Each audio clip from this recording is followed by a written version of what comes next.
All right, so next one is from Good Day from Ryan Keft. Good day, fellas. I heard the Wrestling Observer Live prior to Dynasty the 6,500 tickets were sold. How would either of you suggest to fix that even with all the decent matches on the card? I thought the Bryan and Will Dream match and Joe and Swerve main event would have been enough to get a decent crowd on its own. As an AEW fan, we're struggling to see how they can get some of the attention back now that the Cody story has finished and Roman Reigns has ended.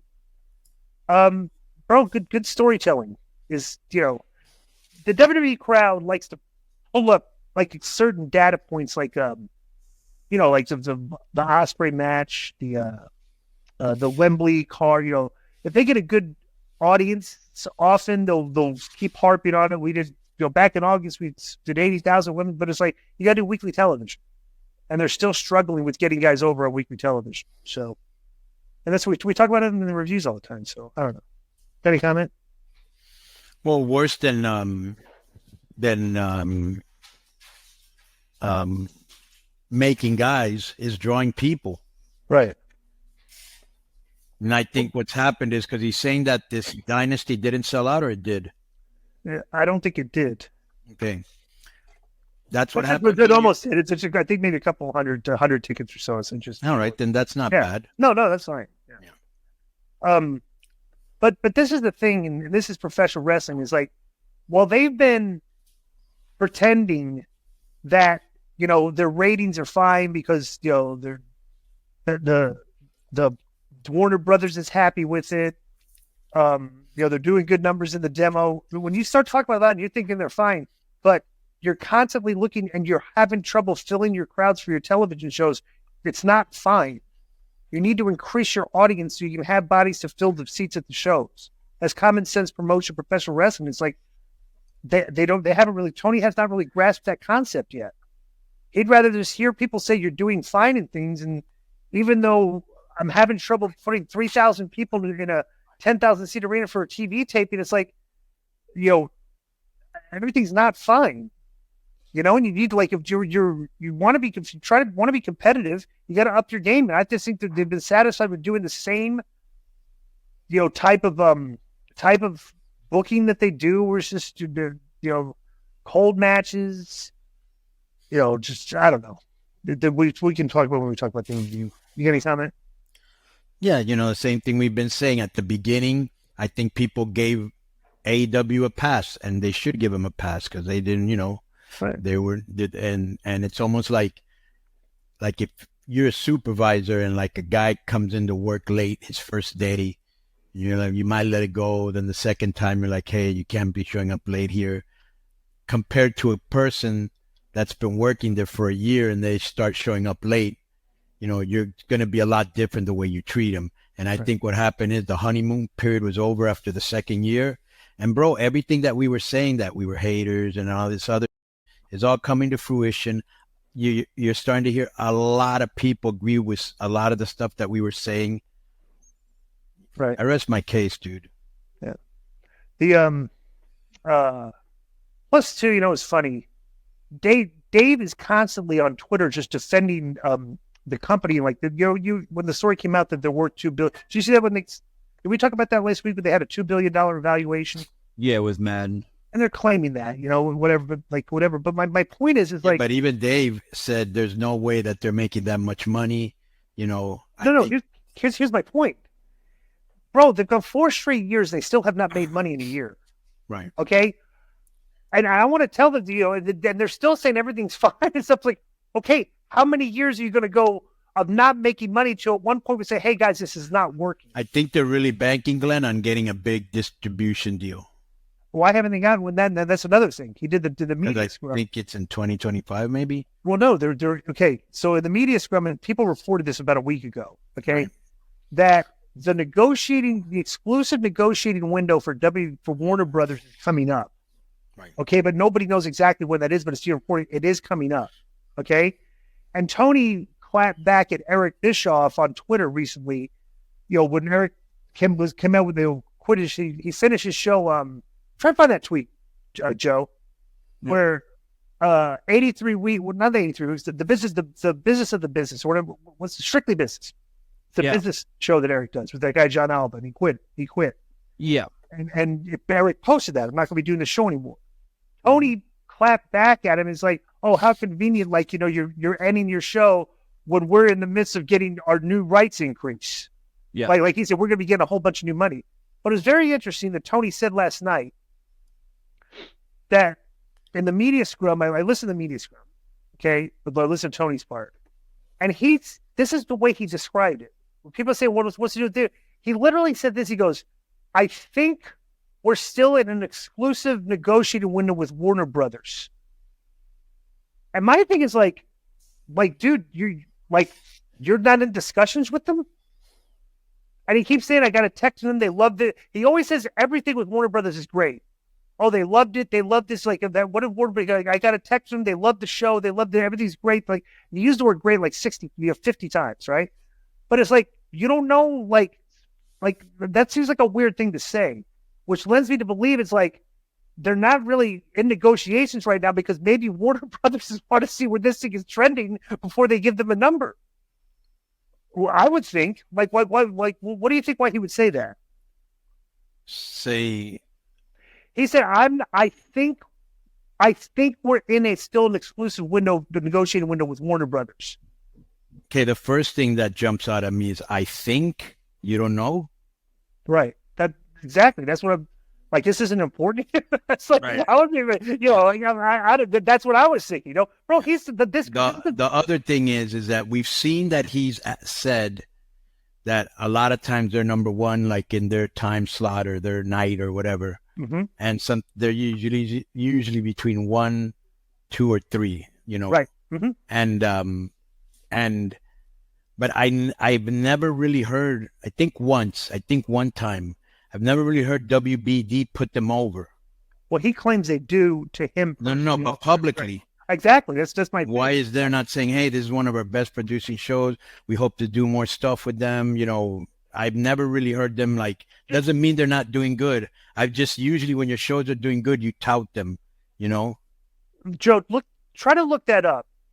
See if they can find some quotes in Google for any articles where they've spoken glowingly about or just anything. Well, I'll get that. But here's what Tony said at the scrum specifically. He said, okay, it says one person asked if he would take all 3 of AEW shows to a streaming platform. He said it was, quote, an interesting question. They're still in an exclusive negotiation window with WBD, and Konnan likes having wrestling on TBS and TNT.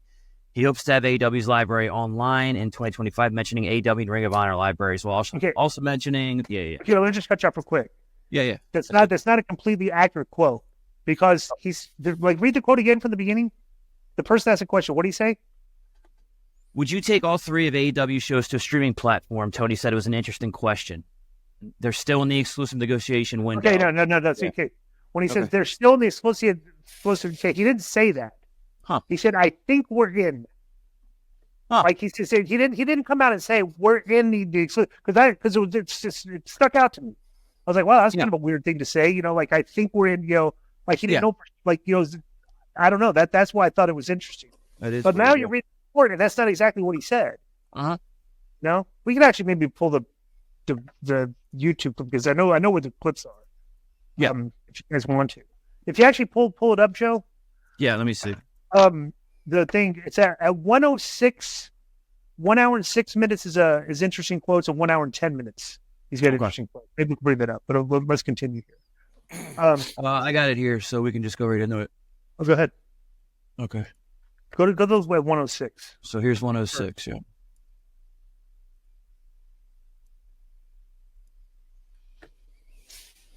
It was a great pay-per-view debut for us, I think. Yeah, absolutely. That crowd was wild all night. They were really good. Yeah. That's great. Well, and I'll take some more questions. I know a lot of you dropped in. It's great to see you. So let's keep talking. Question over here. Andrew Badalla, Final Bell Media. Hi, Tony. With your media rights looming, is there a possibility that you would take all 3 of your shows to a streaming platform? Well, it's a great question. I think it's something to consider. There are sports that have done that. And when you look at different media rights, some people have split among a platform of streaming and linear TV, cable TV.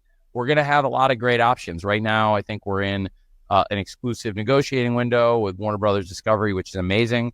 We have really an amazing relationship. And I think it's a really great thing to have wrestling on TBS and TNT for the fans every week. It's a great tradition. It's a great American tradition. And I really, really love it. And all things, to me, I love being here. And I can't wait to keep talking, keep figuring it out. But I definitely think you can count in 2025 on, at a minimum, the opportunity to stream the amazing library that we've built with hundreds and hundreds of hours. We're going to get this figured out.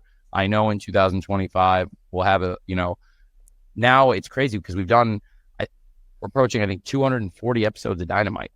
And we've done over 100 episodes of Rampage. We're coming up on a year of Collision. We've done this amazing library of pay-per-views. And when I acquired Ring of Honor, now that's thousands of hours of great footage, including the Sinclair years, HBNet years, lots of great pay-per-views, events, the original All In. And we have a great partnership with New Japan Pro Wrestling, and they have a great library too. There's so many great opportunities for not only our own content, but to bring in more.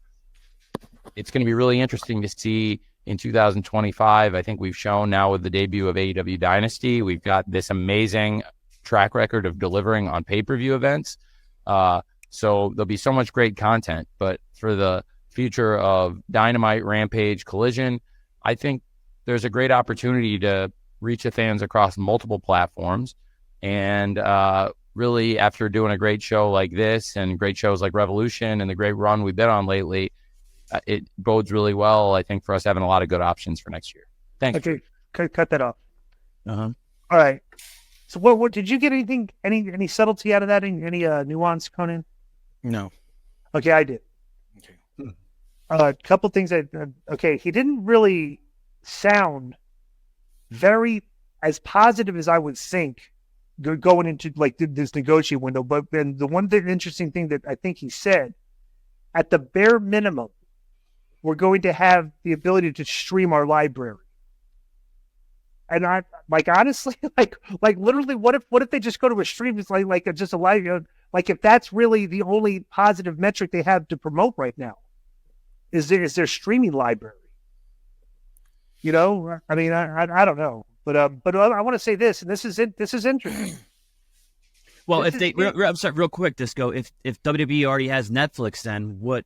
You know what I'm saying? Where Amazon Prime, Fubo? I'm going to go another outside the box here. Okay, good. All right. He's a rookie doing this, okay?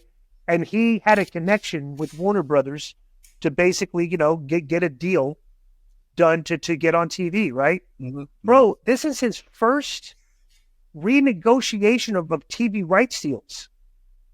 And he's never done this before.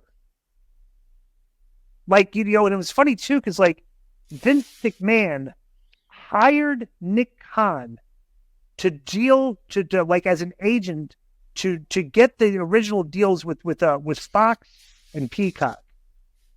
And I just and then Nick Khan, eventually they just hired Nick Khan to the company, but Nick Khan was originally brought in to negotiate that deal, right? Mm-hmm. So they just hired him. Bro, is Tony thinks he's going to do that? Is he going to do this by himself? I mean, what do you think about this, Konnan? Yeah, I don't think so. I think he probably got very smart lawyers around him. People have done business contracts, and he's going to lean on them and probably tell them, hey, I want to sign the contract, but see if you can get me this, this, and this. Right. But I don't think he's going to represent himself. I don't know. Well, why not? Why would you think that? I just don't think so. I don't think that's his strong point. Well, I'm sure AEW's got a whole legal department, right? Yeah, but bro, he's literally writing all every show. Yeah. Yeah, definitely. I think he thinks I know how to write shows, but maybe I don't, negotiating my first contract, I might leave it to somebody else. And maybe his dad is probably telling him that too. All right. So, yeah. People forever, for a long time, have made fun of Tony for being a little jumpy and jittery, like Konnan likes to do with me too. But this is the first time I've ever seen him where it looks like he writes every show. He looks, to me, for the first time, he looks exhausted. Well, also, he's probably been there 12 hours. Yeah. He's probably tired. He looks it. Yeah. Right. And he's got a cup of coffee. Yeah. He looks beat, dude. He looks very, very beat. Yeah. It's 12:30 in the morning, record Yeah. after this thing. These guys are Plus, coffee imagine like- how many hours he spends reading Right. tweets too. Yeah, yeah, and even better is he looks exhausted. Raw, he's got his coffee, but what did he just say? Hey, I'm here for some more questions. Let's hang out. What's going on? Right. Yo, what's up? I just want to thank you guys for watching this clip. Don't forget to hit the like button, leave a comment, and subscribe. And join our YouTube membership for hours and hours of exclusive, unedited, uncensored content. And being a member will help you get involved in our upcoming live streams. Thank you for your support. Thank you for riding with us. I know you got a lot of other podcast choices, be it wrestling or other ones. And thank you for picking us. Boom.